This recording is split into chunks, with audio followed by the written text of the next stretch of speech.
Looking for a fast-charging, ultra-responsive stylus for your iPad? Meet the 2X Fast Charge Active Stylus Pen, designed for 2018 to 2025 Apple iPads. Take your creativity and productivity to the next level. Click the link in the video description to shop now on Amazon. Donald Trump should be praised for taking on Iran. Now, he must do 4 crucial things. Opinion. Lightning U.S. airstrikes on Houthi rebels in Yemen, who have been targeting ships in the Red Sea, are in fact an overdue attack on Iran, which is the real destructive force in the region. Even President Trump was quick to note that the Houthi rebels were just a proxy force of the hated Iranian theocracy, which is known to be desperately attempting to build a nuclear weapon. Mr. Trump said Iran would be held fully accountable for the actions of its proxy, adding, "And we won't be nice about it. Your time is up, and your attacks must stop, starting today. If they don't, hell will rain down upon you like nothing you have ever seen before." Every shot fired by the Houthis will be looked upon, from this point forward, as being a shot fired from the weapons and leadership of Iran, and Iran will be held responsible and suffer the consequences, and those consequences will be dire. The truth is that the Houthis' actions in their current form and their transformation over the past decade are entirely the consequences of the influence and intervention of the Iranian regime, and especially the Islamic Revolutionary Guards Corps, IRGC. Over the years, in addition to ideologically guiding the Houthis, the mullahs regime has provided and trained them in all military, logistical, and financial aspects. Among other things, intelligence from the People's Mojahedin Organization of Iran, PMOI-MEK network, the main resistance movement inside the country, last year revealed that the Houthis' naval force was trained by IRGC officers at a base in northern Iran.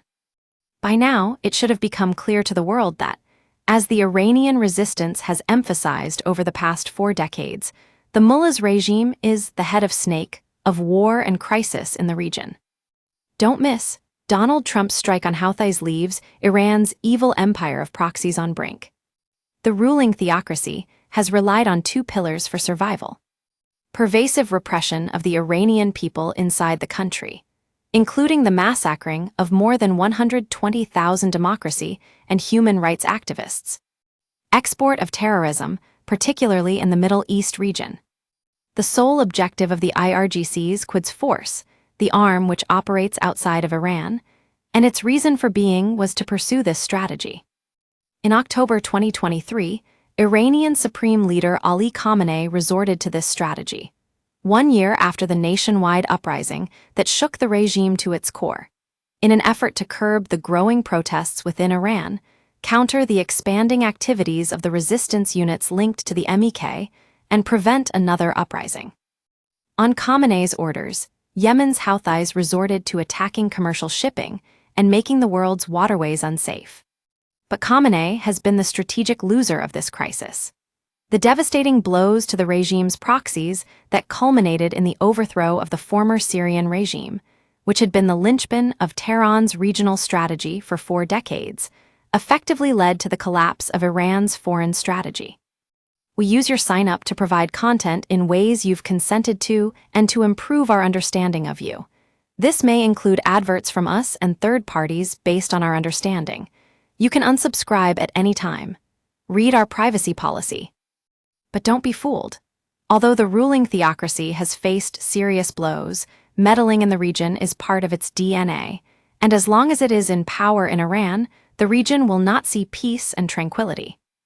In recent months, the regime has accelerated its efforts to acquire nuclear weapons, which it believes will guarantee its survival. It has simultaneously tried to deflect the process of change in Syria by creating chaos and havoc through its mercenaries. As Maryam Rajavi, the president-elect of the National Council of Resistance of Iran, NCRI, said in her testimony before the U.S. Congress on February 26, 2025, the Iranian people's desire and the only solution to the Iranian crisis is the regime's overthrow by the Iranian people. But overthrowing the regime does not happen by itself. Although the mullahs regime has never been weaker and regime change is more within reach than ever, an organized resistance and a force on the ground are the necessary elements to do the job.